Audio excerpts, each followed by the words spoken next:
Sisters, brothers, praise lord. ఎందుకమ్మా నిండు ప్రాణాలు తీసేస్తున్నారు, జీవితాలతో ఆడుకుంటున్నారు? అసలు ఎందుకమ్మా అలా చేస్తున్నారు? అందమైన జీవితాల్ని బలి తీసుకుంటున్నారు. మీ ఆనందం కోసం మరొక జీవితాన్ని బలి తీసుకుంటూ చంపేస్తున్నారు. అసలు ఈ సొసైటీకి ఏమవుతుంది? పెళ్ళైన నెల రోజులకే ప్రియుడితో కలిసి భర్తని చంపేసింది భార్య.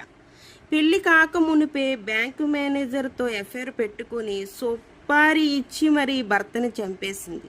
లవర్ కోసం తన సొంత తల్లినే చంపుకున్న 10th క్లాస్ అమ్మాయి. ఇన్స్టాగ్రామ్ పరిచయం అబ్బాయి కోసం తన సొంత తల్లినే చంపుకుంది. పెళ్ళి అయిన 20 రోజులకే తన భర్తని పేరుతో మేఘాలయ తీసుకొని పోయి వేరే వ్యక్తులకి సుపారీ ఇచ్చి మరి తన కళ్ళ ముందే అతి దారుణంగా చంపేసింది. ఇలాంటి వ్యక్తుల్ని చూస్తుంటే పెళ్లి చేసుకోవాలంటేనే యవ్వనస్తులు భయపడిపోతున్నారు. అసలు నచ్చని పెళ్లి ఎందుకు చేసుకోవాలి అమ్మా? నచ్చినప్పుడు నాకు పెళ్లి ఇష్టం లేదు, ఈ అబ్బాయి ఇష్టం లేదు అని ఇంట్లో చెప్పేయవచ్చు కదా. అంతేగాని ఇష్టం లేని పెళ్లి చేసుకుని అమాయకుల జీవితాలు, ప్రాణాలు తీయడం ఎందుకు? అసలు ఎందుకు ఇలా చేస్తున్నారు?